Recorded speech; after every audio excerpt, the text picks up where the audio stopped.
District's Superintendent's Convocation 2018. Please stand for the Pledge of Allegiance as we receive the color guard from the Mount Vernon Police Department. Forward march.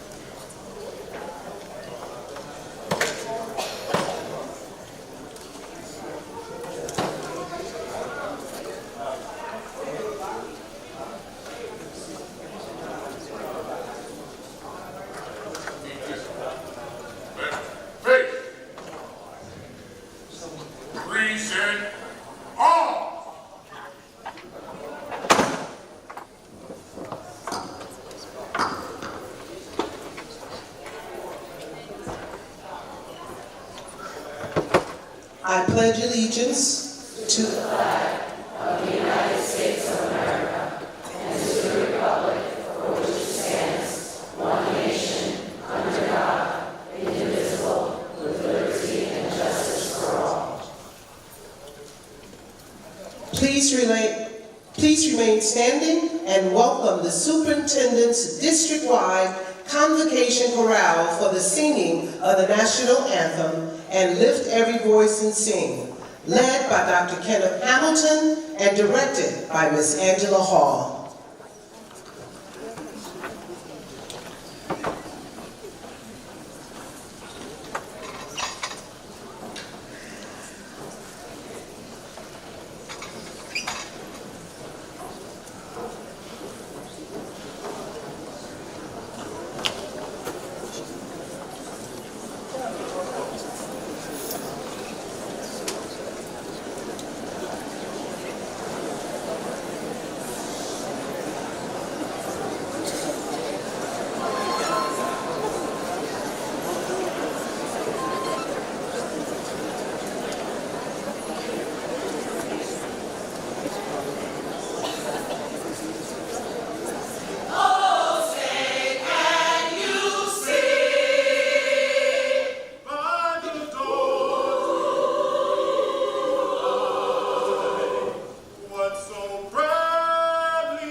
seated.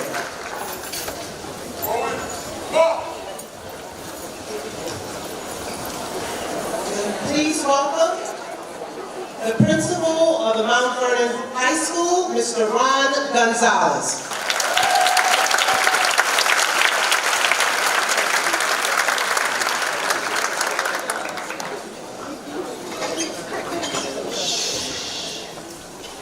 Good morning, and welcome to the Rock at 100 Cali. As always, I'm excited to bring greetings and wish you a Happy New Year as host principal for our superintendent's district-wide convocation. I'd be remiss if I didn't begin by acknowledging just some of the folks that help bring things together for our students and families. Our custodial staff here at Mount Vernon High School, led by Franklin Scarlett.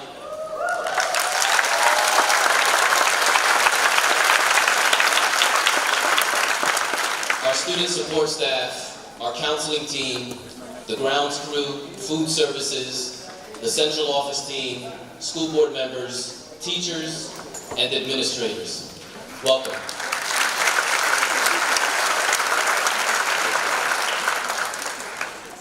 Dr. Kenneth R. Hamilton, thank you for your vision and support as we continue to make the changes you set forth in your 2020 vision.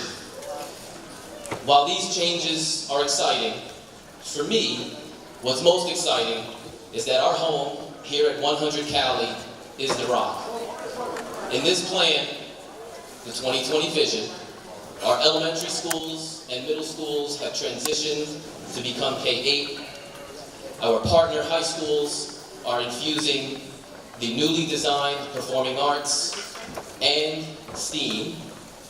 And we, at the Mount Vernon High School, get to move on the continuum as the premier high school, preparing our students through college and careers with our career and technical education programs aligned to pathways, and deepen our instructional delivery through a focus on avid readiness and now the implementation of the International Baccalaureate Diploma Program. Not to be understated is our newly refurbished pool, soon to be complete athletic fields, which will include tennis, baseball, softball, track and field, soccer, and football.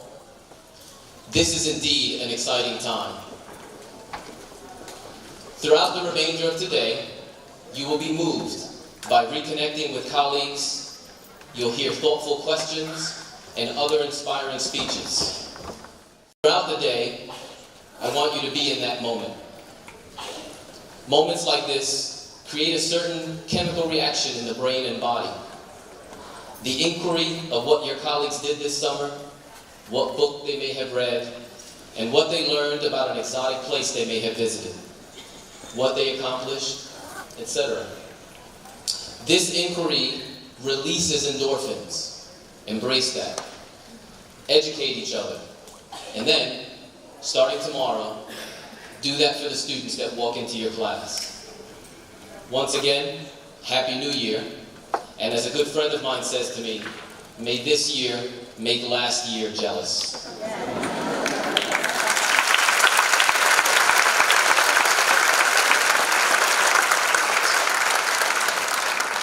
Now it is my honor to introduce to you the President and Vice President of the Mount Vernon City School District Board of Trustees, Ms. Wanda White and Ms. Arlene Torres.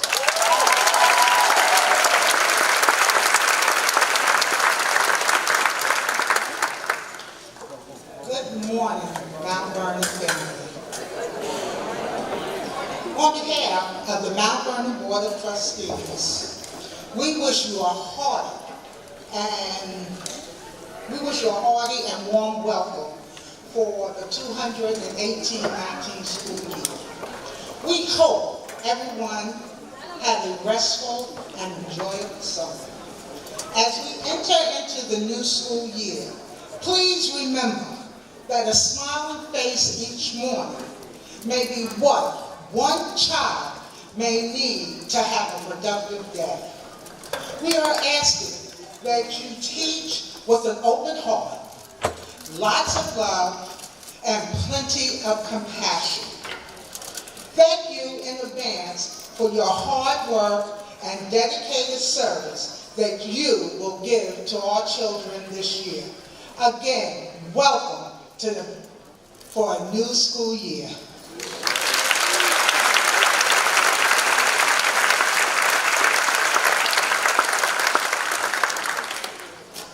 Thank you, Madam President. Now, I'd like to introduce the members of the Superintendent's Cabinet.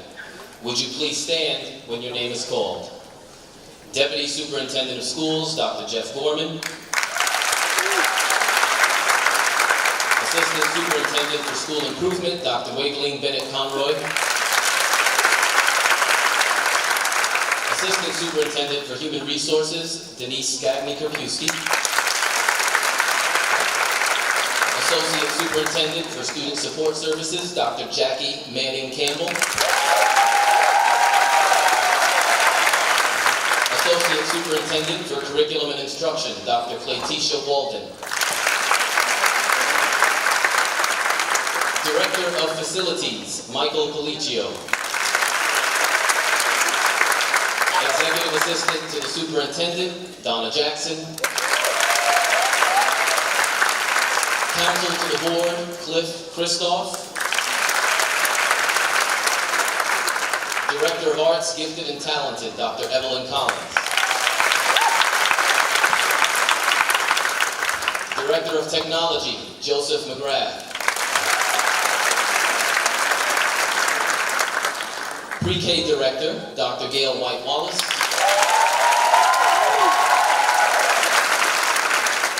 Clerk of the Board, Mr. Richard McCormack. And last but certainly not least, we recognize the Assistant Superintendent for Business, Ken Silver, who will come before us to greet our dignitaries and guests.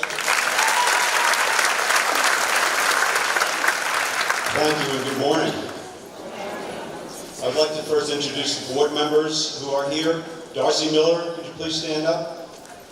Michael McGowan. And Adrian Saunders.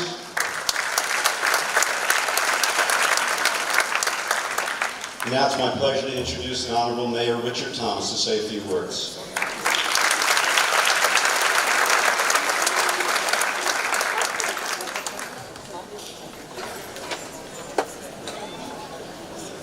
Okay, we're going to take a detour. The mayor will be here shortly. Is Mr. Klein here, Senator Klein? No? Okay. Then we will get to the mayor as soon as he gets here.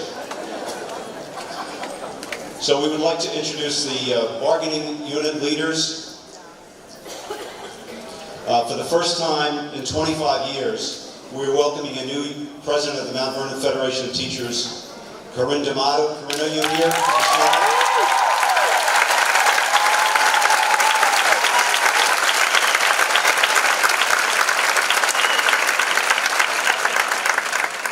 Congratulations, Corinne, in your new role. I look forward to working with you. Mr. Ron Gonzalez, President of the Mount Vernon Administrators Group. And Francis Tarrant, President of the CSEA.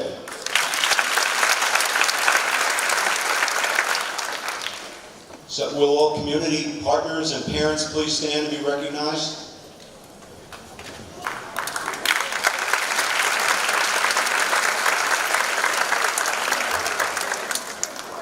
So the mayor's not here. I'm not sure what to do, but I will introduce Dr. Jeff Gorman, Deputy Superintendent, come to the stage.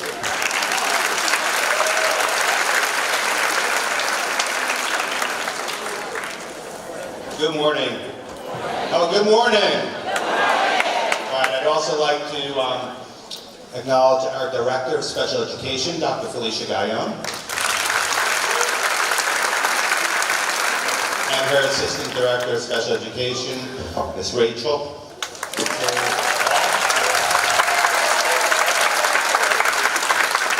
Okay, so the show must go on. So we're just going to go, we're going to keep on going through our program. It's going to be an incredible year.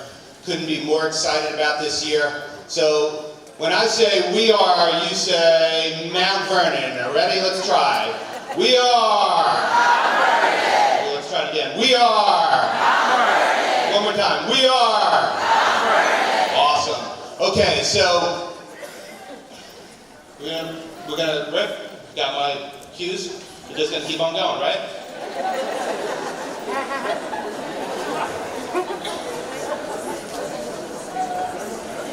Okay, so much of the great work we do would not be possible without supportive and engaging parents. To that end, we are so fortunate to have an active and effective PTA in each of our buildings. Their efforts are coordinated and augmented by the district's PTA Council.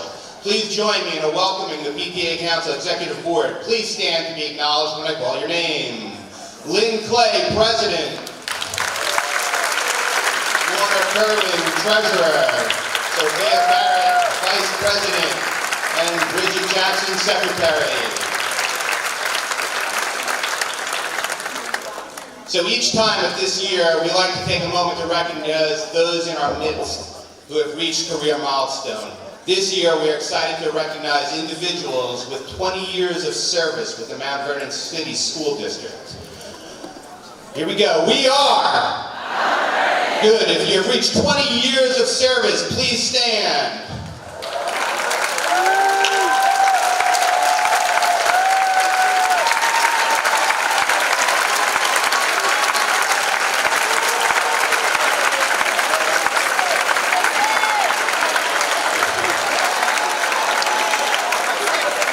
Thank you. Let's try it again. We are. If you have 30 years of service, please stand.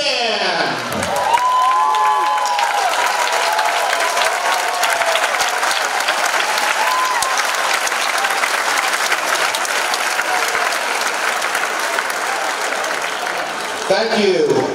We are. We are. We are. And this is incredible. Ms. Velma Green and Mr. Vincent Carasella each have reached over 40 years of dedicated service for the students of this great community. Ms. Green and Mr. Carasella, please stand.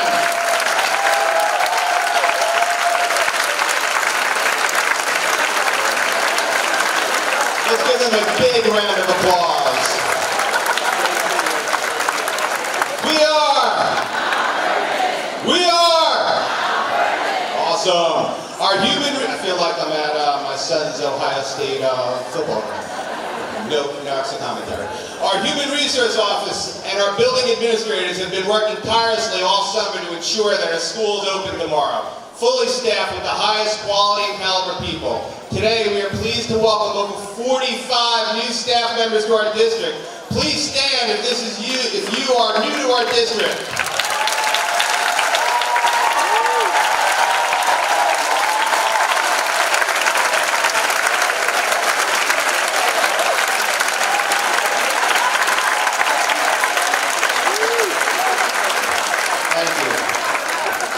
We are. Good, and now I'm going to redirect us back to our regularly scheduled program. Mr. Silver?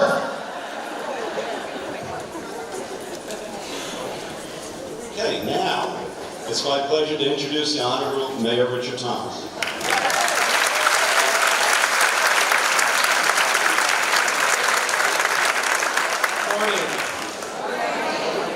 I'm getting old. I pulled the hamstring this weekend. Man, I'm telling you, keeping up with these 5-year-olds. But I tell you, there's a time to laugh, the Bible tells us, and a time to weep. And I wept when school ended, and I'm weeping tears of joy right now that's about to begin. But I'm Rich Thomas, Mayor of Mount Vernon. I'm a product of the school district, a proud product of the school district. And I believe that this school district is on its way to greatness. I still believe in greatness. I believe in Mount Vernon. I believe that this year is going to be an extraordinary year. I believe that when you hear this speaker today, Mr. Berger, actually I have his book, wouldn't you have him sign it? It's a powerful book, and it talks about our job being to bring the future into focus. And our job being to inspire and ignite young people to dare to pursue their dreams, to change the world. And that's what happened with me right here at Mount Vernon High School. That's what happened with me at A.B. Davis. That's what happened with me at Tri-Payton. That's what happened with me here in the city of Mount Vernon when I played at Memorial Field. That's what happened when good teachers go out and pluck a kid from the South Side from oblivion and say, you know what, you can do it, you're worth something. So I want to say thank you to all of the teachers, all the administrators, all the staff, all the principals, all the people that help make education possible, because it is the best weapon to change the world. And we know at Mount Vernon we're changing for good. And you can see all the construction, not just in the schools, but in the street outside. It's really an obstacle course to challenge those four-wheel drives on your cars. That's what I told my son, it didn't work. He said, pave the road, Daddy. I said, okay. It's true. But I do still believe that your wisdom, my energy, forms we the people of the city of Mount Vernon, we as one big team is going to make Mount Vernon transform. And I look forward to seeing my son who's going to school at Pennington take his turn of learning in public schools here in Mount Vernon. I look forward to my daughter who's right behind him going to public schools here in the city, because I went to them. And I can tell you that they work. You guys are awesome. You deal with a lot. And I can tell you that our kids are not that much different than the kids in other school districts. They're not. I mean, I read the police reports and I see the same challenges in Mamaroneck and Rye and all the other places. Kids don't listen.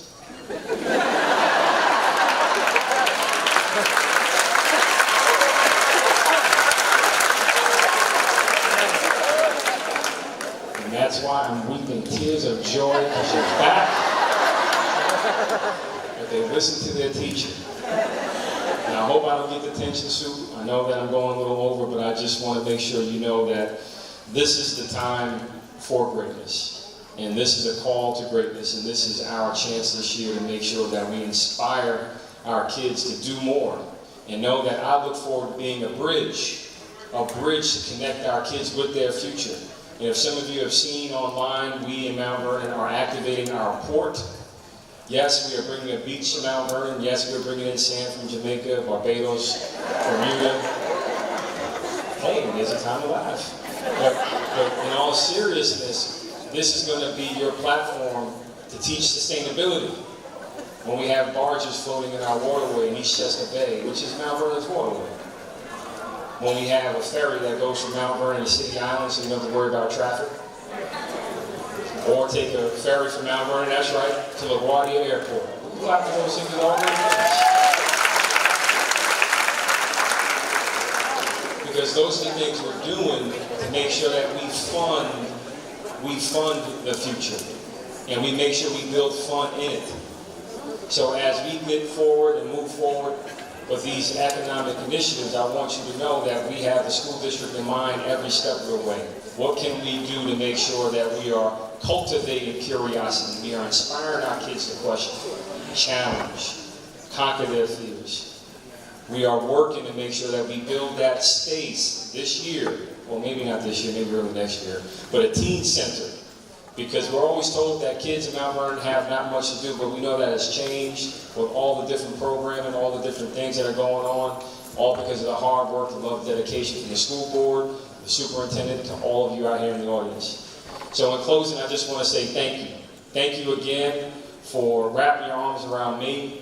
Thank you again for making sure that we welcome back the school resource officers, who I see you guys shining right there in the audience right there.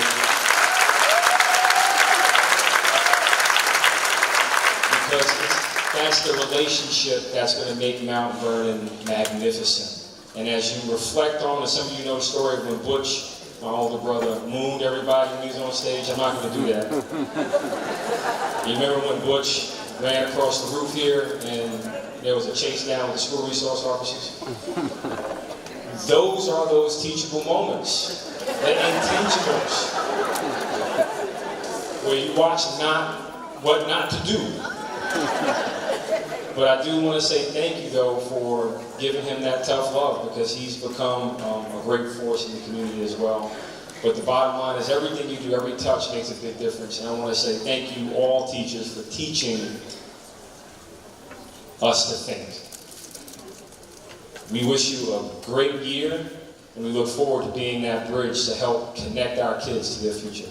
Congratulations, God bless. Thank you.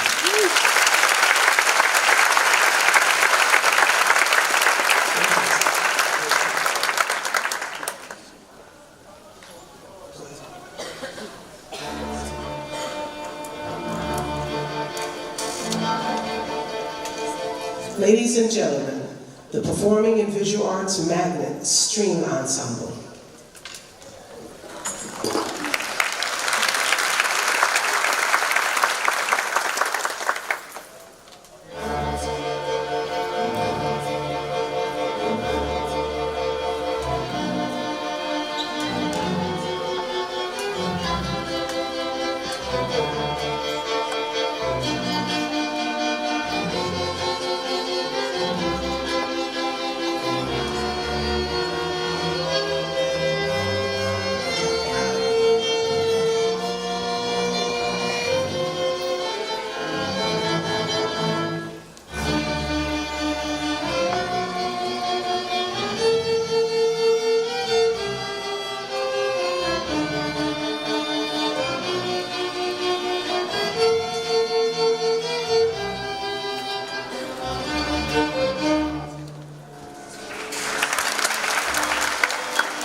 We will have a video, a year in the life of Mount Vernon City School District.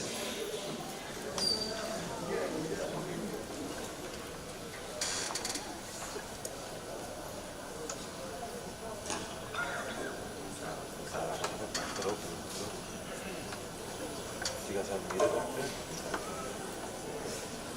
You guys haven't muted? Check.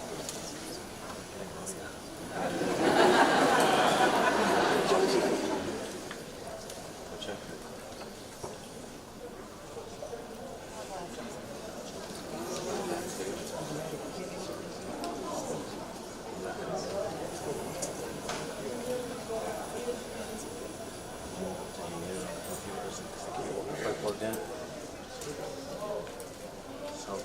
Sounds like the cable.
gentlemen, it is an honor and a pleasure to introduce to you our next speaker. Please put your hands together to provide a warm and resounding welcome for our beloved Superintendent of Schools, Dr. Kenneth R. Hamilton.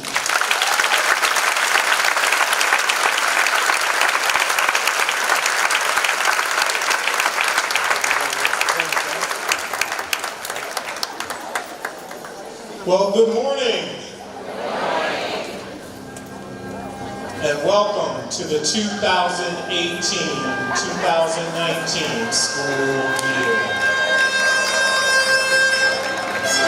Don't be afraid to ask questions. Don't be afraid to ask for help when you need it. I do that every day.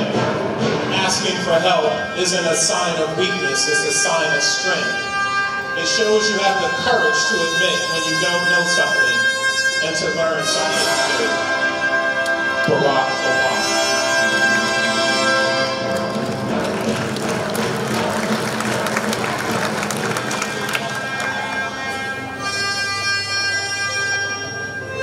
So now let's take a look at what has happened in a year and look at what is in store for us.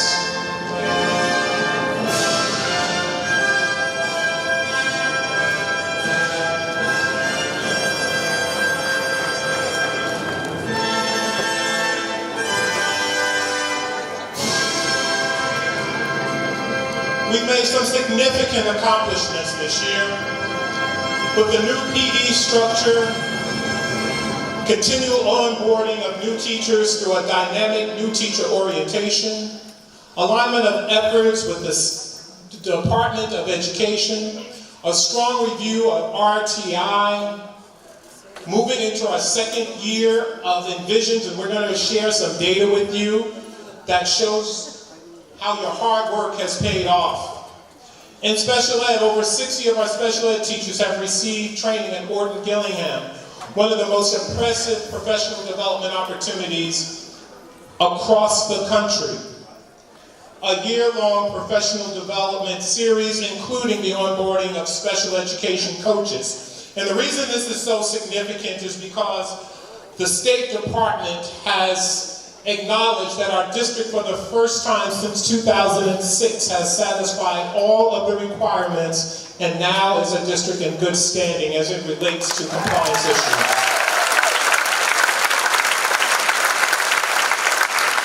In our C&I department, we're in year 3 of a coordinated course catalog, so students have a full understanding of the sequence of courses necessary for them to complete their high school education and the various pathways afforded to them to go into the workforce or into a 2- or 4-year college.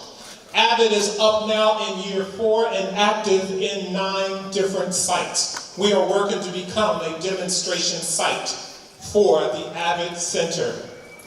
We have supported the kickoff of new best practices through an incredible new teacher orientation and instructional literacy, math, E&L, and for the first time, special ed coaches again. We have partnered with Discovery Education to create a state-of-the-art STEAM Academy for the children of Mount Vernon City School District under the leadership of Mrs. Sharon Bradley.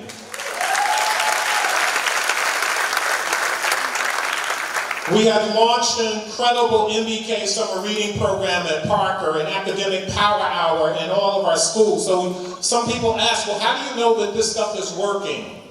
And what happens behind the scenes that demonstrates that we know that we have embraced practices that are likely to yield positive results? We've used data consultants to assist in identifying groups of students to inform the necessary interventions. You've heard me talk about how important it is to get our young learners identified as soon as possible when they need additional supports. We've expanded our gifted and talented program in this 4th year, and we now have 350 students identified as gifted and talented.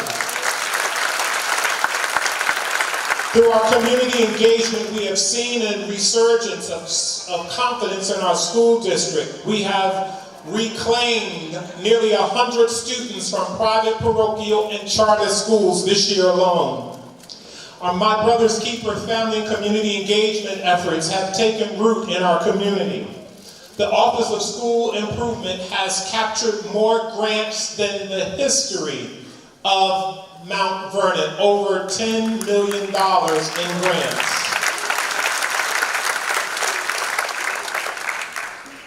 And I am proud to say more and more of our schools are off the list. Congratulations, Pennington School, for now also being a school in good standing. And A.B. Davis is off the receivership list.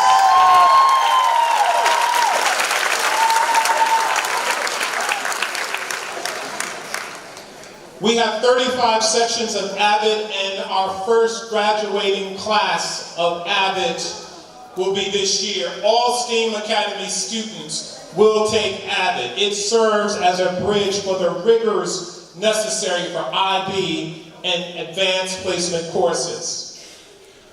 College tutors in our schools are working with our students to ensure that they have the supports they need in order to be successful. We have a comprehensive organization which includes a finance manager and continued implementation of new modules in our business office, and I'm going to talk about that a little later on. Our Office of School Services has registered 524 new students, and we have identified early on 150 students who are homeless. And the reason this is so important is through the efforts of Lillian Reynolds, we are able to get resources in place for those students immediately, so their housing circumstances does not become a barrier to their success and integration in our school district. Kudos to you for that. In human resources, we have identified what it takes in order to successfully implement the pre-K through 8 reconfiguration and making certain that our teachers are appropriately credentialed and hiring teachers who have the necessary expertise to make this vision a success. We've collaborated with the teachers union and created a 2020 transfer process so that it is not a barrier to the successful implementation of the vision. And we've completed 2020 teacher transfers ahead of schedule. Kudos to HR. Our Buildings and Grounds Department, I have to tell you, I was blown away at the work that this department completed this year. In addition to the regular cleaning that happens, our Buildings and Grounds Committee had to work around construction projects in addition to their regular cleaning. Last week, I visited every school in the district as part of a readiness tour. And quite frankly, I've been doing this for many, many years, and this was the first time I thought it was impossible to complete the work between Thursday and today that needed to be done. So much so until I took Friday off, because I just could not fathom how we were going to get it done. The Mount Vernon High School has a new community room. The Thornton Library has been gutted and renovated. There's a new greenhouse at Mount Vernon High School. The Pennington addition is well underway. The front entrance at Graham School is being restored to its luster of its heyday. The Thornton Auditorium is well on its way to being a state-of-the-art premier performance venue and will provide an example not just for our students, but for all of Westchester County as a performance venue.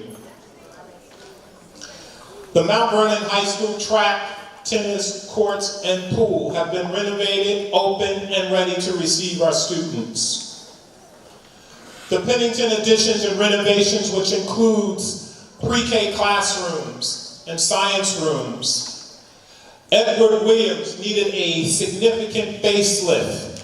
That building is in the process of getting a new auditorium, and the entryway has been reconfigured to make it more aesthetically welcoming to our students and our staff.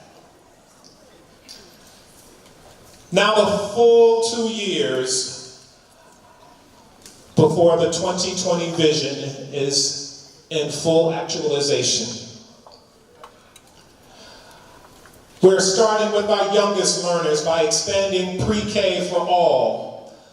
That means that we have identified 407 pre-K students who are now in our classrooms and expanded 117 seats for our pre-K 3 students. Imagine what it means for our community and for our teachers and our students that we have these youngsters as early as 3 years old getting a formal education.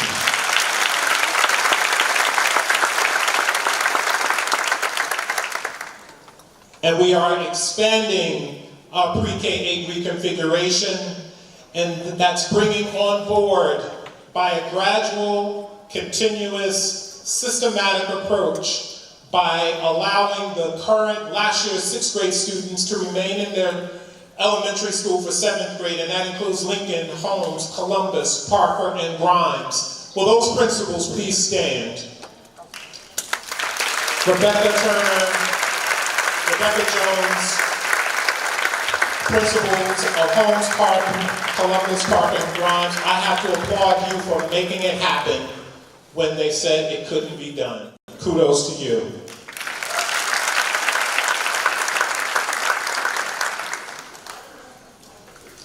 Our Performing Arts Magnet School, students who you heard in our string ensemble, who just a short time ago, many of them had never even held a string instrument. Under the direction of Mrs. Evelyn Collins, soon to be Dr. Collins, we have an award-winning orchestra and theatrical performance, including recognition and winning Metro Awards, partnerships with Lincoln Center and SUNY Purchase, specialties and master classes in the arts, musical and dramatic presentations. And that chorus you heard this morning, we just rehearsed this morning at 7:45 for our first rehearsal. Kudos to our leadership. And Angela, thank you for making that happen. In our STEAM Academy, the partnership with Discovery has included the introduction of engineering through Project Lead the Way, robotics, interdisciplinary curriculum based on the United Nations Sustainability Goals. Project-based curriculum will have students solve local-based problems. Imagine what that means for our students as they gain the skills necessary to enter a new world where partnerships and technology, where our task is to educate them for jobs that don't even exist today. A future that's very different than what we know it to be today. And Mount Vernon High School will begin to expand its offerings by becoming a comprehensive high school, inclusive of barbering, cosmetology, automotive technology, TV production, graphic design, print production, Cisco networking, photography, health careers, and children leaving certified nursing assistants to go right into the workforce.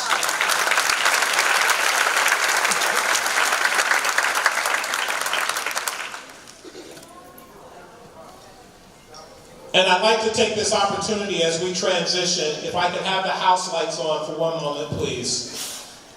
And I'd like to ask every custodian, every person working in our Buildings and Grounds Department to please stand.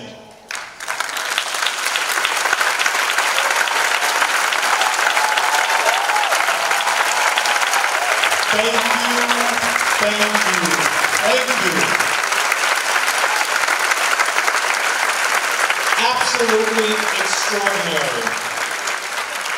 And as you entertained my walkthrough on Thursday, and you told me, Soup, we got you, it's gonna be okay. You did it. I rode through last night and I was amazed at how much you accomplished, giving up your holiday weekend, working around the clock, sending me pictures. Thank you. It just seems so inadequate, but thank you.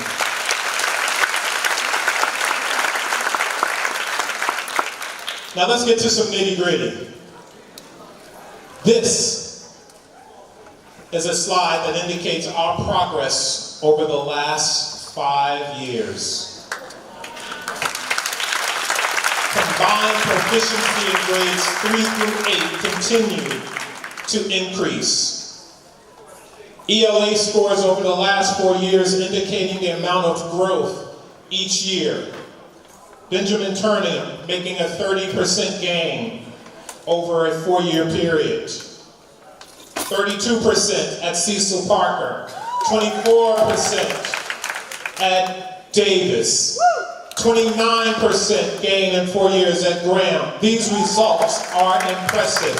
So much so that the Commissioner of Education has said there are some great things going on in Mount Vernon.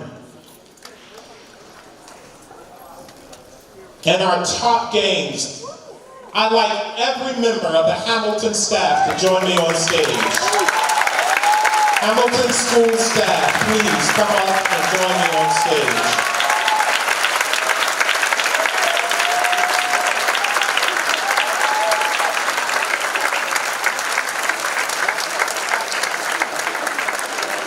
And Alan Gonzalez in his absence, who helped to make this transition happen.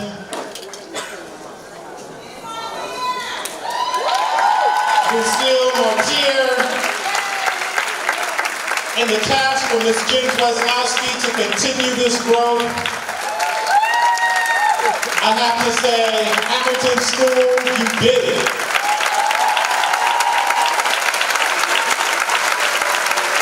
Our most challenging learners, most of them, English is a second language. Many of them live in homeless circumstances. You demonstrated that you had defied the odds, and in spite of those conditions, you have made incredible gains in our district. Great. Let's celebrate Hamilton School.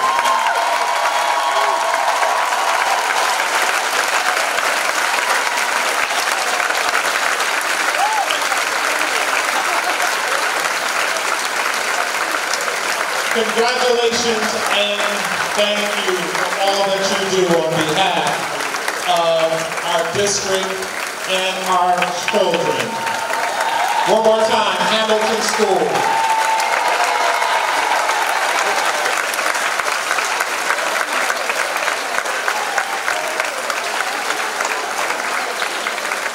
Thank you, thank you, thank you. As you take your seats, I want to continue to recognize our math proficiency rates in the district with a 28% growth rate. And let us not get so comfortable with these results that we forget we still have a long way to go. Our math scores, Cecil Parker, 27% gain over 4 years. Grimes, 28% gain over 4 years.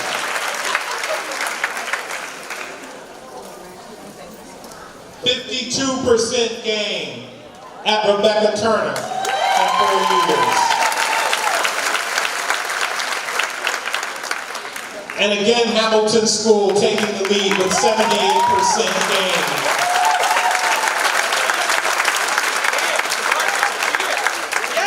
Our graduation rates continue to soar. And Hamilton School overall is a district, a school of recognition for 16.5% overall increases in English language arts and 13% in mathematics, leading the way with 6 gains of 52% in ELA and 36% in math, grade 6. Again, congratulations to you. And I'm going to pause a moment and ask Ms. Peggy Williams if she will come up and just share with us her experience. As you know, Peggy was our distinguished teacher for 2017-18, and her trip to Hawaii She just completed that trip. Peggy, are you here?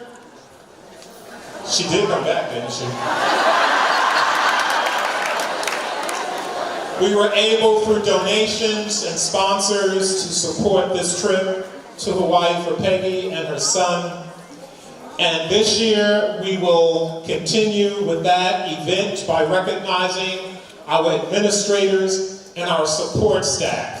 So you'll be receiving information about those nominees, how to make those nominations, as Peggy comes and talks about her experience as a distinguished teacher. And what Peggy doesn't know is she is getting a special parking space as well.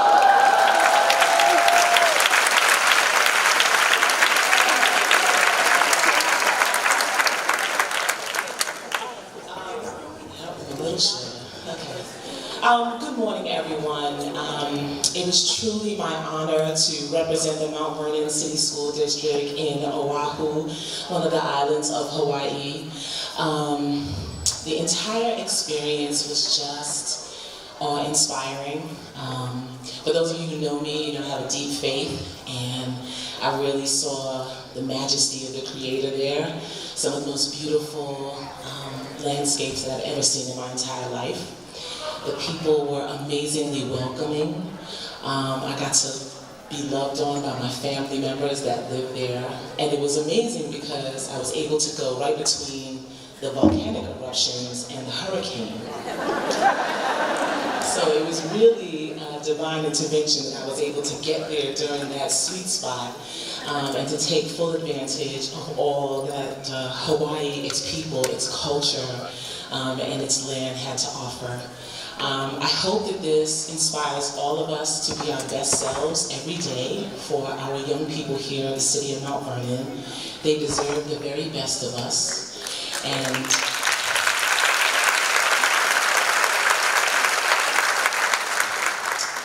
I truly want to thank all the giants whose shoulders I stood on. There are too many to name, but there are so many people who work in this building and outside of this building who encourage me, who stand by me, who support me, and I hope that this year I can be a servant to them as well and to many more members and colleagues of the Mount Vernon City School District. Thank you so much.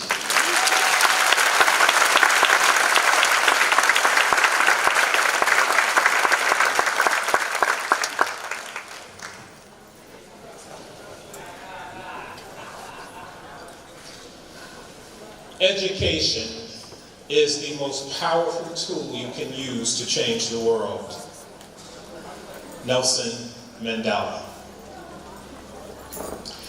Parents today are running around Target and Walmart getting a list of supplies they need for opening day. They're wondering, why do I need tissues? Why do I need wipes?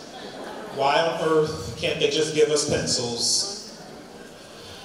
Some of our parents are experiencing separation anxiety because they are sending their most precious commodities to this big, intimidating place called school for the very first time.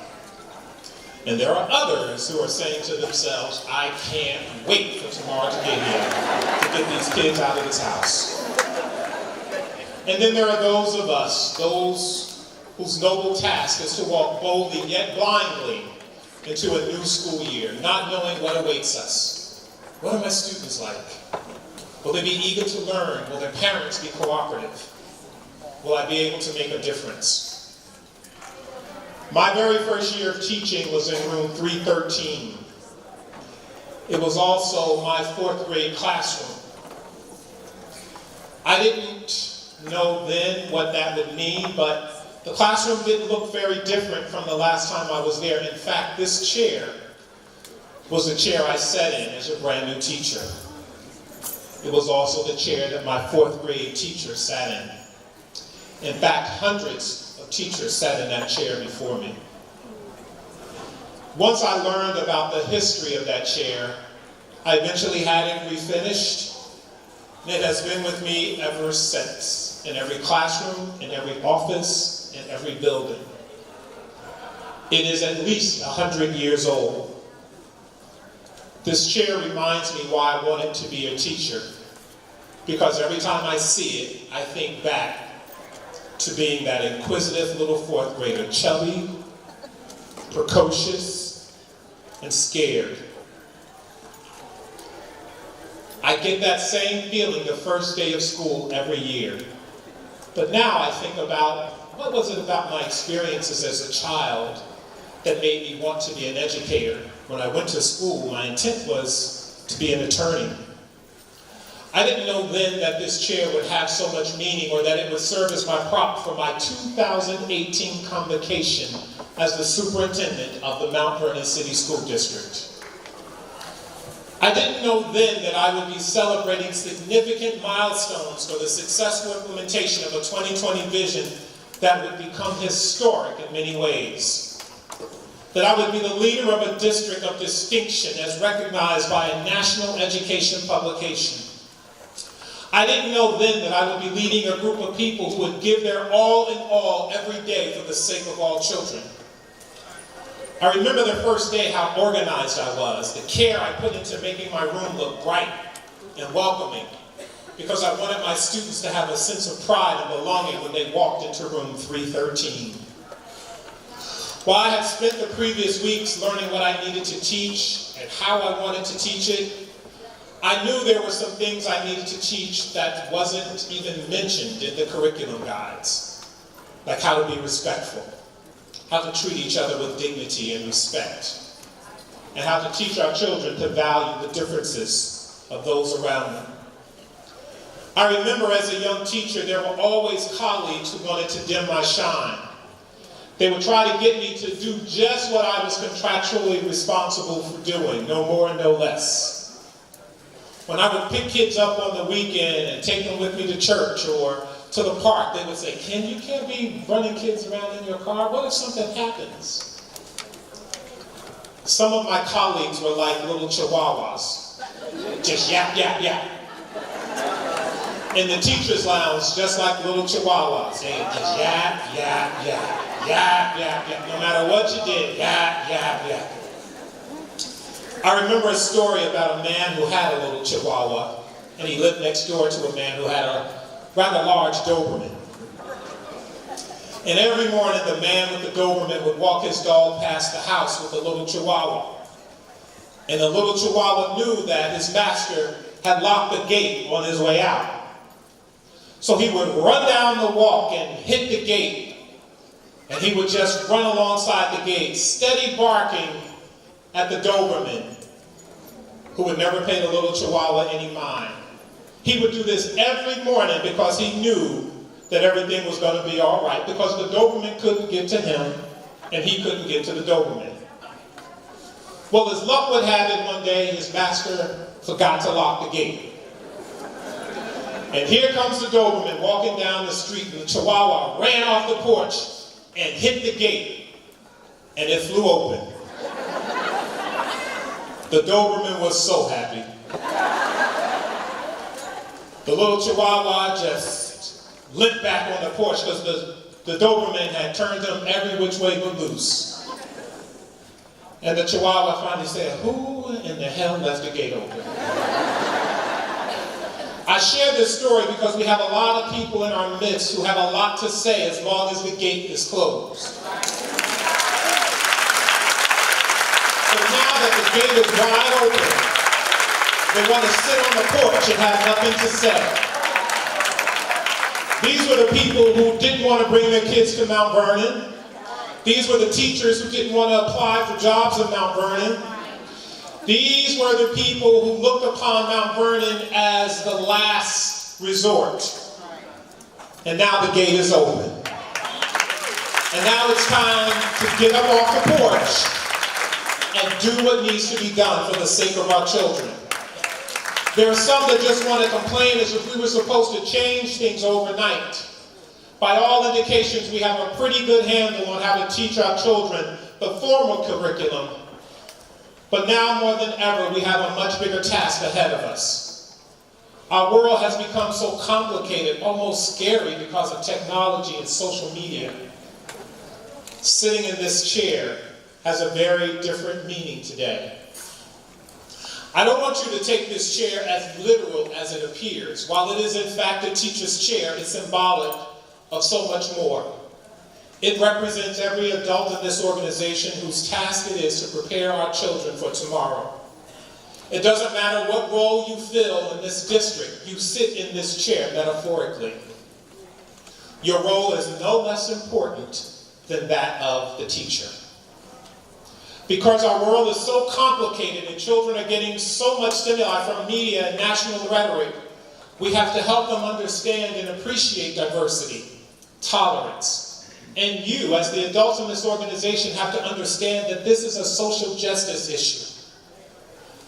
It's more important that we understand that education isn't just about how well our children read and write and computate and numerate and calculate. If our view of education remains so narrow, we will fail an entire generation. If we value what we teach our children, then we have to understand that it is vital that they become deep thinkers, that they question why things are the way they are and what makes things what they are. I have to tell you, I am so proud of what we've done in this district. I am proud that we have started to erase years of perceived inferiority, that students are coming back and parents have restored their confidence, that new teachers have joined the ranks, not because we're the highest paid district, because we're not, but because they believe in what we are doing, that we are changing lives of the children who were once forgotten. So I ask you, what are you proud of? As a trustee, you should be proud of the fact that your governance and leadership and support has helped programs and create initiatives that have helped to restore a once forgotten district. As a principal, you should be proud of the fact that your scores continue to rise and suspensions continue to decrease and public confidence is returning. As a TA or security personnel, you should be proud of the fact that your assistance and support has helped to build a foundation upon which these practices have taken hold. If you're a food service worker, you should be proud of the fact that because children receive a nutritious meal that helps fuel them for learning, and in many instances, it's the only well-rounded meal they will receive, and it's served by you. As a guidance counselor, you should be proud of the fact that you have the highest number of four-year college acceptances than in the last decade.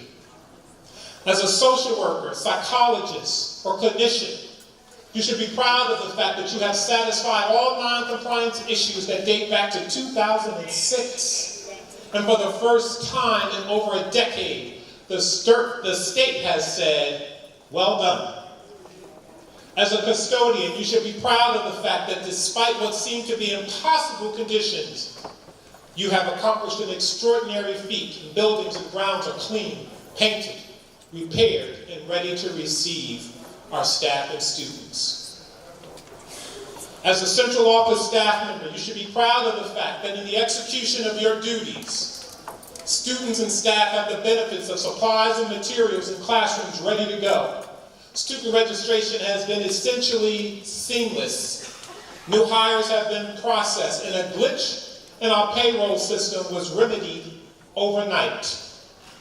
If you work in our technology department, in spite of the fact that the sound didn't come up on the video today, you should be proud of the fact that you have made certain that all the moving parts that happen in the shadows of night to keep our infrastructure intact and communication systems effective are done with perfection. Your work is seldom seen, but I want you to know that I appreciate you. If you're a standards administrator, a coach, or staff developer, you should be proud of the fact that our instructional practices have made a positive impact on student outcomes. And last but not least, if you are a member of the superintendent's cabinet, quite simply, you should be proud of the fact that you have earned my admiration, my respect, and my love. It is time for us to get off the porch and work together to continue to move the district forward. Sustained effort and results require hard work. I have the full confidence in this staff that we have what it takes. to move Mount Vernon to be the best school district in the state of New York. And we are already on the horizon to be an exemplar for school reform on a national level. I'd like to ask all the members of the Superintendent's Cabinet to come on stage. And please join me in giving them a round of applause as they come forward.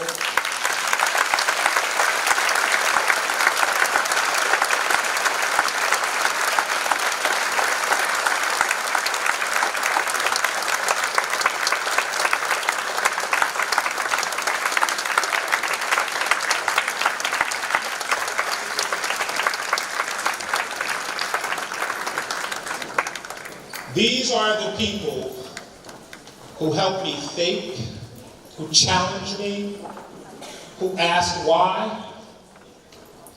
These are the people who give me their weekends, their holidays. These are the people who help make this vision happen. I get a lot of accolades as the superintendent of schools, locally and even nationally. But these are the people who really make it happen. These are the people who I applaud and who I salute. Because when my light is dim, they help me to shine. When my star is tarnished, they polish me up. When I fall short, they help me stand tall. And when I lose faith, they remind me, I want you to know how much I applaud and appreciate you.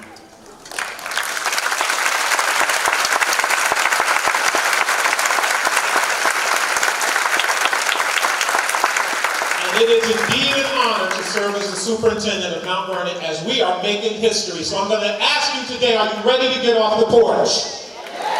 Because the gate is wide open, and we don't have time for people who want to sit on the porch. When you run off that porch, know that the gate is open, and nothing is there to stop you but your imagination, your dedication, your inspiration. And remember, on the other side of that gate are over 8,000 children waiting for you to welcome them in your classrooms tomorrow and create a new future for them. There are 8,000 children who are waiting for you to inspire them and to infuse in them the light that will make their future even brighter. And more importantly, there are 8,000 children who are counting on you to make a difference. So when you are downtrodden and when you feel like you can't go on, if you don't have a support team like I do, surround yourself with people who will help you keep the gate open. Have an awesome 2018 school year. I am pleased now to welcome Dr. Waylon Bennett Convoy, who will introduce our keynote speaker, and I will be back with closing remarks. Thank you.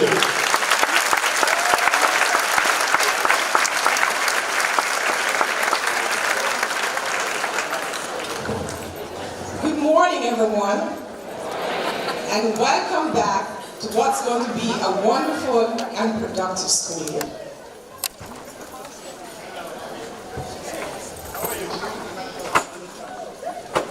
Warren Berger is a noted author and business writer for publications including Fast Company and Wired. He believes questions are more important than answers. Do you? He is the creator and editor of the online newsletter, amorebeautifulquestion.com, and author of the book, A More Beautiful Question. Both resources are focused on the power of inquiry to spark breakthrough ideas. Mr. Warren is an expert on design thinking and innovation. He has interviewed and studied hundreds of the world's leading innovators, designers, and creative thinkers to analyze how they ask fundamental questions, solve problems, and create new possibilities. I believe that today's leaders, and especially educators, now need to be trained in questioning, and encouraged to build that quality in the students they teach. This keynote continues the theme of questioning that we explored in our summer administrative workshop with Simon Sinek. Start with the why. In this book, A More Beautiful Question, Warren Berger suggests answering less and questioning more as a deliberate strategy. In his research, he's uncovered that the most successful and creative people tend to be expert questioners. Ladies and gentlemen, please give a warm Mount Vernon welcome to Mr. Warren Berger.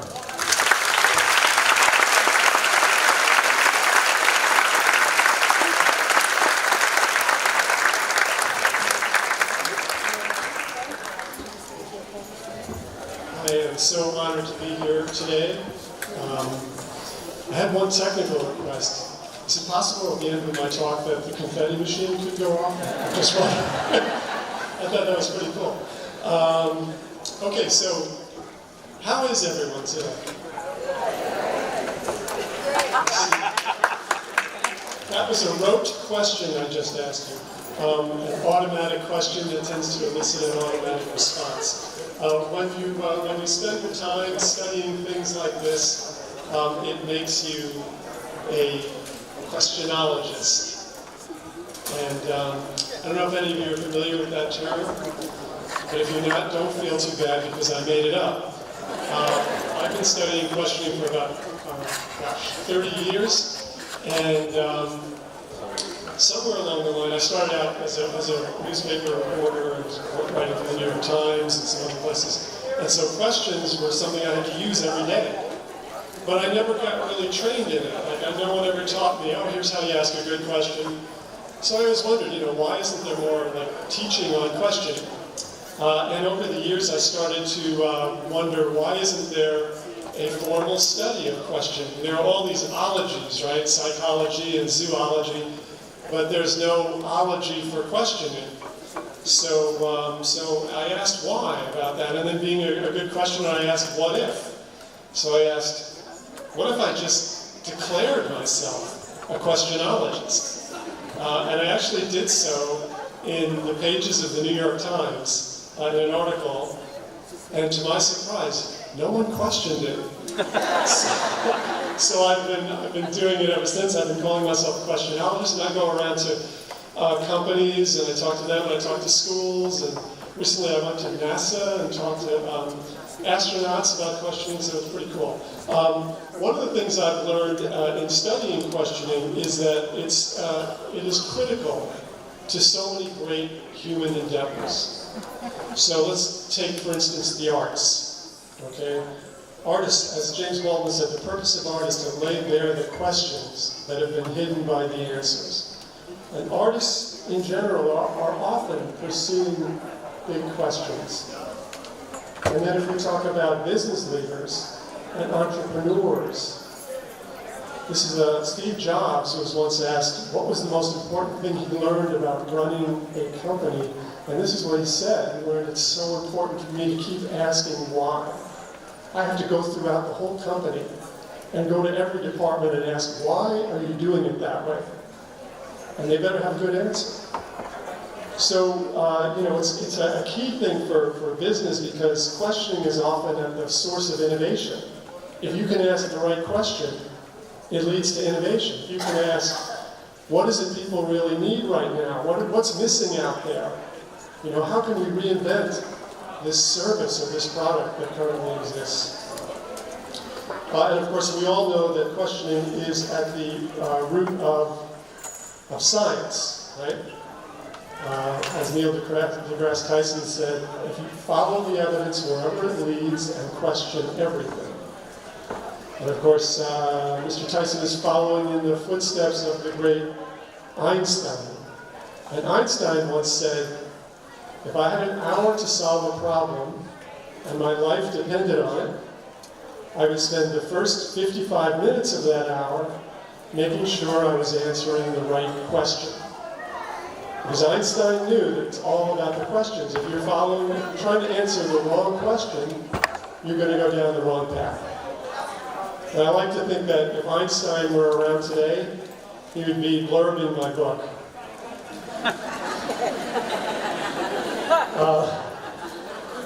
Some of today's cultural leaders, such as Oprah Winfrey, are amazing questioners. I don't know how many of you read O Magazine. Any regular readers of O Magazine here? Actually, I am. I'm a regular reader of O Magazine because my wife reads it. I always end up picking it up. But one of the things Oprah's been doing this year is every month, the issue of the magazine focuses on a question. And she has declared this the year of big questions, which I love that. I think I'm going to start saying every year is the year of big questions. So I think, we also have comedians, right? Comedians are amazing questioners. This is one of my favorite comedians, the late George Carlin. So his whole routine was built around questioning, just like a lot of comedians' routines are built around questioning. It's interesting, when you start to watch comedians, what you'll see is, if you pay attention to their work, what a lot of comedians are doing is they're studying all the weird and funny and strange things that we humans do, and then they're making a joke out of it. So in a way, they're always asking why. Why are we doing these crazy things we do? Here's another one from George Carlin.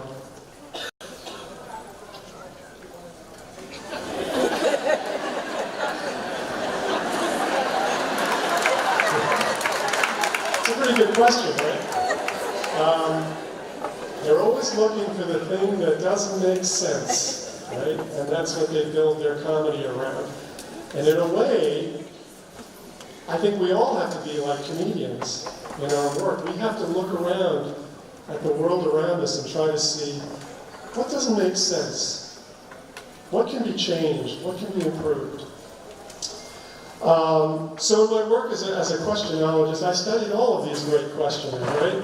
And some of them are represented here, and then I've added on a couple. You'll see Picasso is there on the right side, and the lower right you see Socrates is there. However, as I went through and studied all these great questioners, I decided that none of these were the greatest questioner of all time.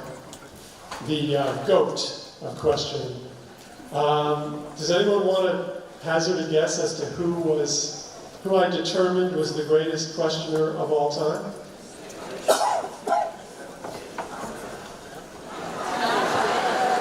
A 4-year-old girl, to be specific, not just kids, a 4-year-old girl. It turns out, a 4-year-old girl is the ultimate questioning machine.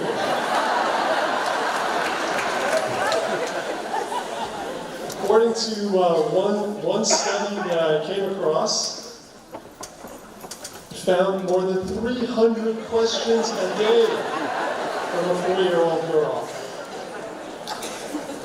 Many of them are directed at her mother. You may ask why. Why are so many of the questions directed at her mother? Because when she asks her father, he says, "Go ask your mother." So we have the 4-year-old girl asking all of these incredible questions, right? And it's really an amazing thing. It's an amazing human gift. But it can be tiring being on the other end of those questions. And sadly, it doesn't seem to last very long.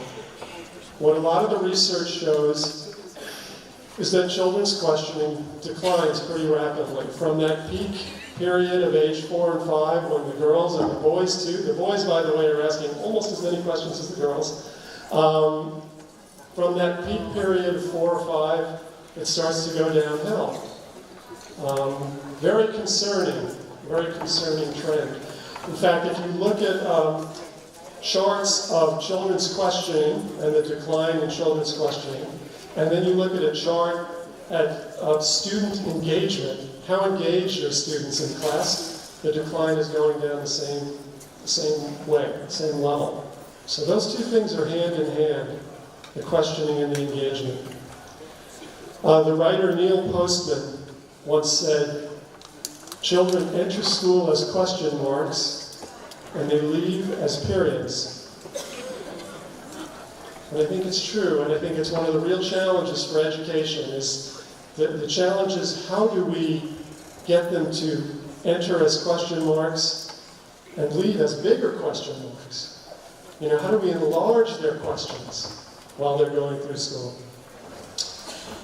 So it's a big challenge. I think one of the things that I talk about and think about is what might be the things that could be working against questioning? What might be discouraging the questioning of kids as they're growing up and as they're in the classroom? I think there are a number of things. You know, the number of forces working against questioning. One, weirdly enough, is knowledge. You know, in a weird way, the more we know, the less we question.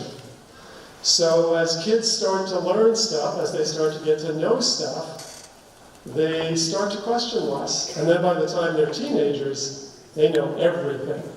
They've got it all figured out. And if they don't know it, it's not worth knowing. So this is a big issue, this knowledge issue, and it's not only kids, it's us as adults. You know, we fall into the trap of expertise, the trap of knowledge.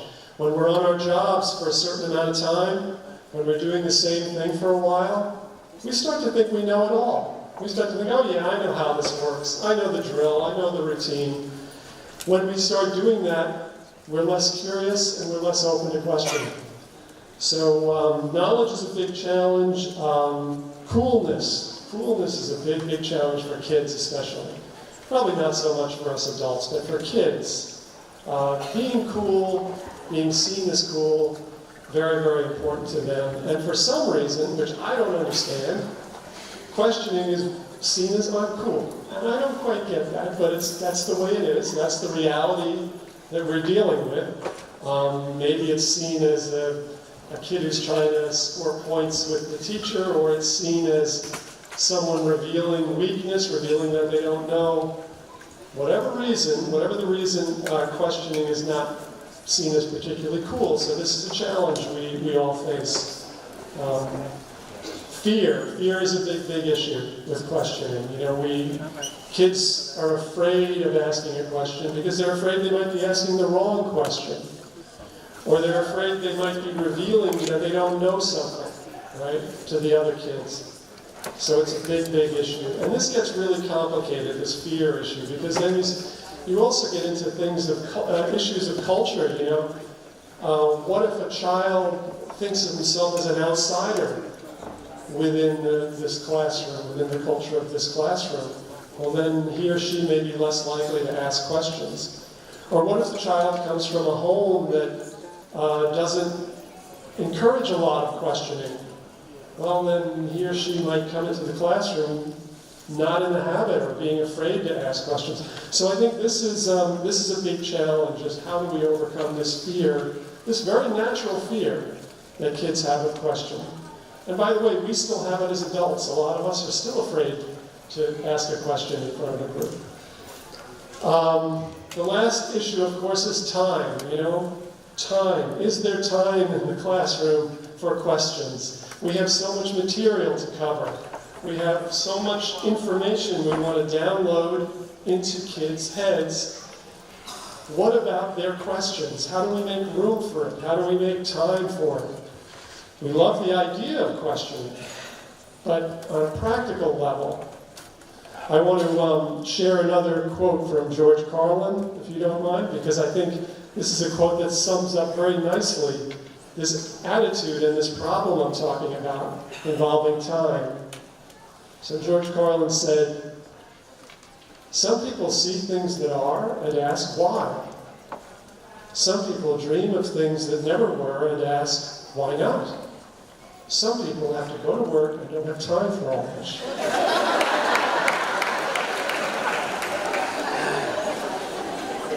So So time is a big, big issue. Now, I will say this. I'm going to talk briefly about each of these issues, but in a way, time might be the easiest one to solve. Because all we have to do, in my opinion, is decide that questioning is important and decide that we value it. And once we do that, we will make time for it. Because we always seem to find time for the things that really matter to us and the things that we value. So I think that's kind of the key, is we have to understand and we have to accept that this is a really important thing. And all of us, parents, teachers, administrators, bosses at work, everybody, have to recognize that it's so valuable that we need to make time for it somehow. Okay, I want to talk a little bit about how might we make questioning safe, cool, rewarding. Let's start with making questioning safe. So, I think one of the biggest issues for young people is, as I was saying earlier, they don't want to reveal weakness, right? They don't want to look foolish in front of the whole classroom. So I came upon this really great exercise. Some of you may know it. It's designed by the Right Question Institute. You guys familiar with this thing? They call it the question formulation technique or the question formulation exercise. So it's really great. If you know about it, great. If you don't know about it, I'm going to share at the end some resources. And in there, among the resources, there's information about how to do this in your classroom if you're interested. It's really easy to do. But what they do is they teach teachers this exercise where what you do is you break kids up into small groups, like 4 or 6 students, and then you pick a phrase that maybe the class is working on, a subject the class is working on, and then you have the kids just form questions around that idea or that phrase. They're not allowed to come up with ideas, they're not allowed to come up with answers, they just have to try to come up with as many questions as they can. And then together they work on those questions they've written down, and they try to decide, well, which questions do we want to improve, or which questions do we really like? And so they eventually end up with a few questions that they take ownership of and they decide to do something with. Now this is a really effective and powerful exercise, but one of the main things it's doing, it's addressing this issue of fear. Because you're breaking the kids up into a smaller group. So now they don't have to ask questions in front of the whole group. And the other thing you're doing is you're creating an exercise where the whole point is asking questions. So nobody has to worry, should I be asking a question? Will someone want this question? Will they appreciate this question? They don't have to think about that because the whole point is coming up with questions. And one of the rules of the exercise, by the way, is no judgment. No judgment of anybody's questions. We write down all the questions and we're trying to generate as many as we can. So it's a great exercise for overcoming that initial fear, that hurdle. And I would recommend trying things like that in schools and in classrooms. Try to come up with whatever you can that sort of gets kids over that hurdle of asking questions. Okay? How might we make questioning cool? I have no idea. This is the real challenge. If anybody has any ideas, actually I have one idea. There's one thing I would say. Let's point out to kids that the coolest people on the planet are questioners. Okay? So the people who are out there as artists and creators, they're the mavericks, they are questioning everything. You know, when Beyonce releases an album, which is not an album anymore, I don't know what they call it, when she releases new music, she doesn't do it the same way as everybody else. Every time she releases it, she's doing something totally different, something totally new. She's basically questioning the rules of the music industry every time she comes out with new music. And the same is true with so many great artists and so many great performers. And by the way, you know, these kids love gadgets, they love technology. Well, let's point out to them that all of those gadgets and all that technology came about because of questioning. Every gadget in your hand, and the iPhone, everything, started as a question. Okay, so I think if kids, maybe if they start to understand that, then the coolness factor might begin to change. At least I hope so. How might we make questioning rewarding? I think you know the key there is it's pretty simple. We just have to show that we value questioning. There was a great quote from the Nobel laureate scientist Isidore Isaac Rabi. He said, whenever I would come home from school, my mother would say, "Izzy, did you ask a good question today?" And when she was doing that, she was reinforcing to him how important it was to ask questions. So I think that, if we want to make questioning rewarding, we have to show students that we care about their questions. We're interested in their questions. We're going to take their questions and we're going to put them up on the wall. We're going to create a wonder wall of amazing questions. We're going to have contests. We're going to do things where we're going to have a question of the week. We're going to do whatever we can to show kids, show students that their questions matter and are valued.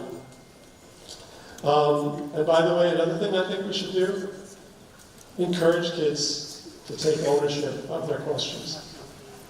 Because all of these entrepreneurs out there today who are inventing amazing things, in my book I talk about how Netflix and Airbnb and all these tech innovations, they all started with a question.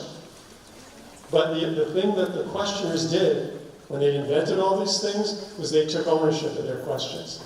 They didn't just ask, why hasn't someone invented a better so-and-so? They took ownership of it. They stayed with the question. And this is a really important thing, I think, that young people need to learn about questioning. You don't just wonder about something and then let it fly away. You take ownership. You stay with the question. You make it your question that you're going to work on. You can do this with a class. A class can take ownership of a question. How might we, as a class, improve our community? A school can take ownership of a question. So this is a really, really important issue. Okay, I want to talk briefly about, I've been talking a lot about students in the classroom and encouraging their questioning. But I want to also talk about how we all might become better questioners. Because this is really important. It's important in your work and it's important in your life. Questioning is going to keep you energized, it's going to keep you inventive, it's going to keep you creative. Okay? So here's the big secret. Get ready. It's very simple. You have to release your inner 4-year-old. So basically, think about it. If you were going to study if you were going to try to be a better tennis player, you would study what good tennis players do. So if you want to be a better questioner, you've got to study what the master questioner does. And the master questioner asks a lot of questions, and that's kind of the key to it all, right? Pretty simple. Ask a lot of questions. And in particular, don't be afraid of asking these 3 questions. These are my favorite 3 question stems. Why, what if, and how? These 3 questions can help you solve any problem. Most people don't realize that. But you can apply these 3 questions in that exact order to almost any challenge you're having. Let's say you're having a problem. You start by asking why. Why am I having this problem? Why haven't I solved it before? Why is it important? Why should I solve it now? So you start with why. Then when you sort of understand the problem a little bit, start to ask what if. Okay, what if I tried this?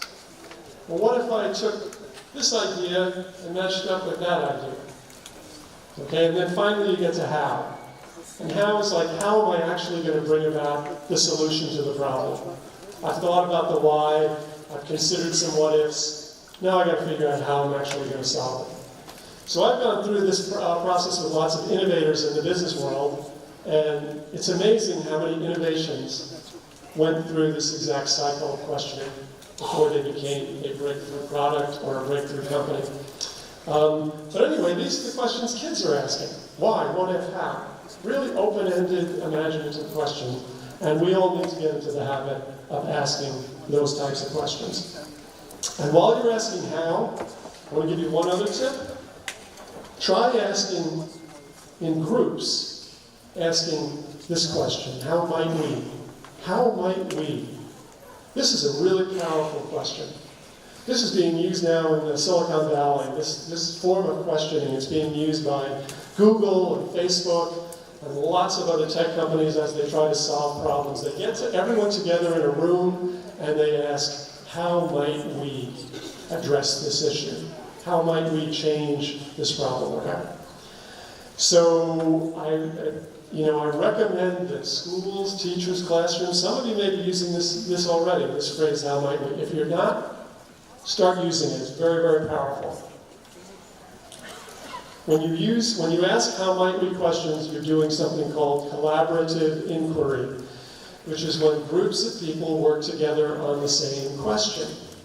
And when you can get a group of people working together on the same question, almost anything is possible. So find that challenge that your class is having, your school is having, your family is having, and figure out how to phrase it as a how might we question, and then go to work on it. Questions are really powerful. They motivate us. I saw research that showed New Year's resolutions. We always make them as a statement. We say, I'm going to drink more water this year. Well, do you know scientists studied this, and they found if you simply take that statement and phrase it as a question, how might I get myself to drink more water this year? Just ask yourself that question. You're more likely to do it than if it's a statement. Questions are powerful. Questions get into your brain. Questions are like a puzzle that you want to try to solve. So take advantage of that power of questioning. I want to share with you a couple of takeaways before I finish up. And these are, I've touched on some things quickly. These are sources where you can go a little deeper if you want to, get a little more information. Okay, so it's at the main website at morebeautifulquestion.com. There is a special page, schools. You can take a picture of the screen with your iPhone if you don't want to write all that down. But go to morebeautifulquestion.com/schools, and what you'll find is a bunch of articles that take some of these points I've been talking about and go a little bit deeper on them. Okay, so you have tips on classroom questioning, how to do that exercise I was talking about. Real easy, and I recommend it very much. More about using how might we questions. If you want to get together with other people and ask how might we together, there's an article that will talk a little bit more about that. More about the why, what if, how cycle of questioning. Great thing to use yourself, great thing to teach your students. It's a very, very powerful little system, a little questioning framework you can use. And there's also an article about how to avoid being a question jerk.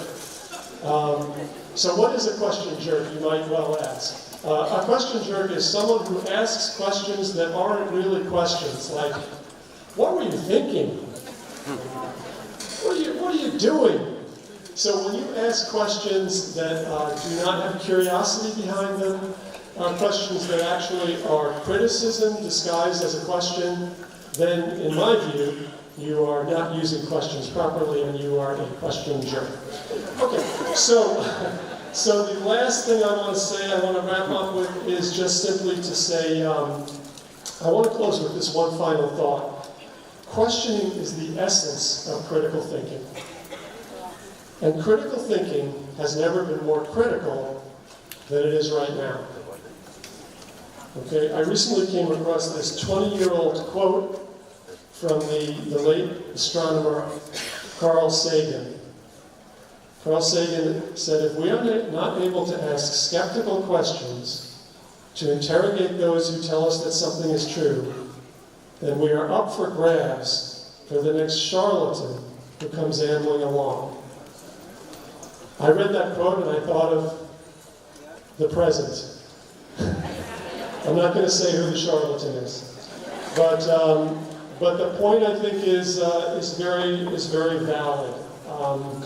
If the citizens of this country are not able to ask good questions, they become extremely vulnerable. They become vulnerable to manipulation. They become vulnerable to misinformation. And all kinds of bad things can happen. Carl Sagan, way back in the 1990s, was talking about how all of us need to have what he called built-in baloney detectors. He could have used another word with a B and with an S, but he didn't. He talked about built-in baloney detectors, okay? Well, today, the baloney is flying at us faster than ever. It's coming at us on Facebook, on Google, on social media.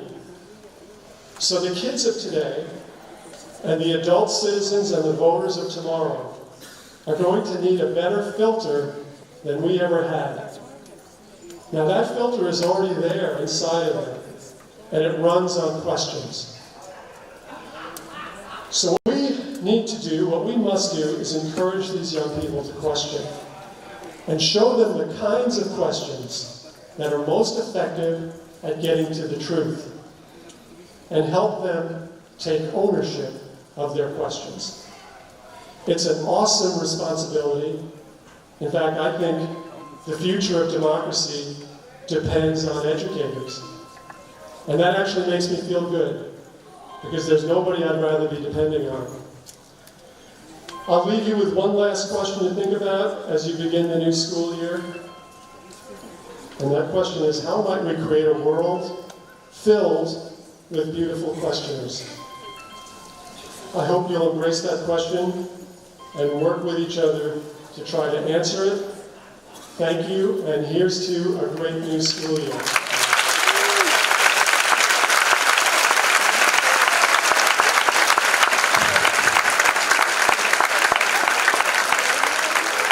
So these are some great questions for us to ponder as we anticipate the new school year. So one question that I would pose is, now that the gate is open, what do we do? How do we create the best school district possible? What do I do in the midst of change if I am resistant to change?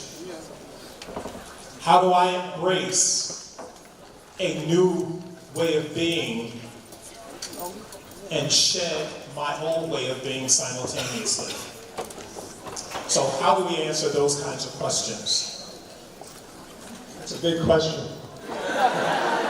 So I think there are a number of things you can do. Start by articulating your own beautiful question. Whether it's for yourself, whether it's for your class, working with your students, whether it's for the entire school. But articulate a beautiful question that starts with how might we or how might I? And figure out it within that question what you want to accomplish, what your great goal is. Okay? And a beautiful question, a how might we question, can have multiple parts. It can be how might we do this, and at the same time also do that, while also making sure we don't screw up that. And so, there's nothing wrong with having a compound, multiple beautiful question. But start by trying to articulate what your big goal is or your big challenge is as a question. And that's really, really important. And then the other thing I would say is start trying to figure out how you can fit questioning into the classroom any way you can. It's not part of the curriculum, so you have to figure out how to squeeze it in there. It doesn't get tested. So people may say, well, it's not on the tests, you don't have to make room for it. Try to squeeze it in there any way you can. Exercises, anything you can do that allows kids to exercise that questioning muscle. But it's really going to be up to you to do it and to find ways to get it in there. All right, awesome. Let's give it up for Mr. Warren Berger.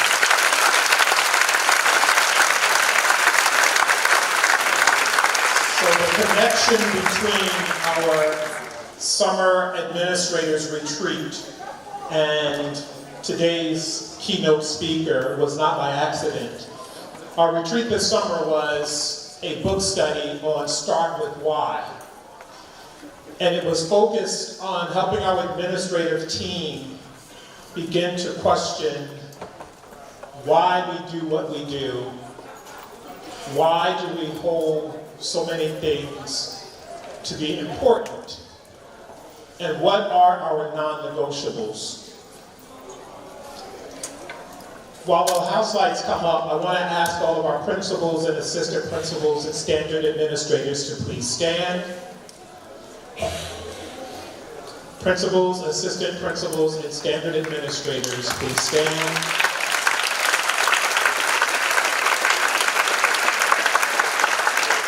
These folks are the leaders in the building who make these scores happen. But they're also the people that I want you to ask in your faculty meetings, what do I do now that the gate is open? Why aren't we the best school district in the state? Why do we accept certain excuses for underachievement? And what do I do with that staff person who wants to sit on the porch? I think we have probably, without exception, the most dynamic group of school leaders ever. Let's give it up for our school leaders.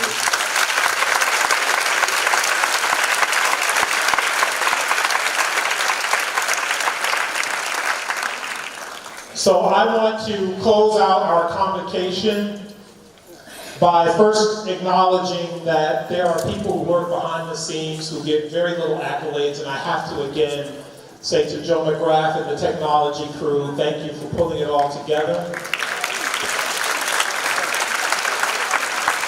To everyone who gave up their holiday weekend to get our buildings clean, and on Sunday night, when we had a conference call in the middle of barbecues and cookouts and family, and the last weekend of the vacation, they joined a conference call so we could ask ourselves some important questions about our school year. And then I ask you to remember that we really are making history. We really are. And it's hard to appreciate it when you're in the middle of it. You don't always... You're never a prophet in your own land. So it's hard to see the change when you're amidst the change. But believe me when I tell you, we really are doing some extraordinary things at Mount Vernon, and it's because of you having the faith, because of you having my back, which I asked you in my very first year here.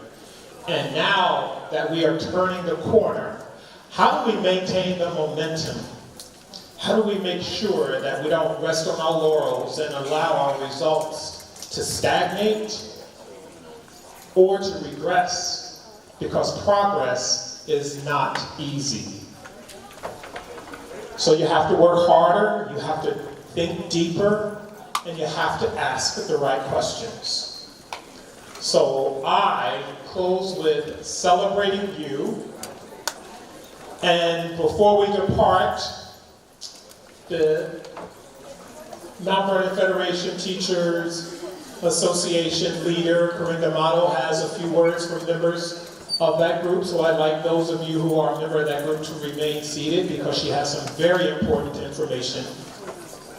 And as they cue up our music and we celebrate the school year, I want you to know that I'm excited.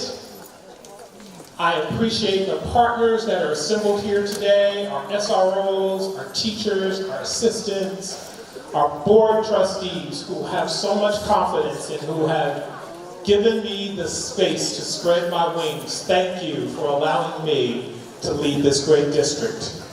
Have an amazing school year. Do your absolute best. And if you find somebody sitting on the porch, tell them the gate is open. Have an awesome year.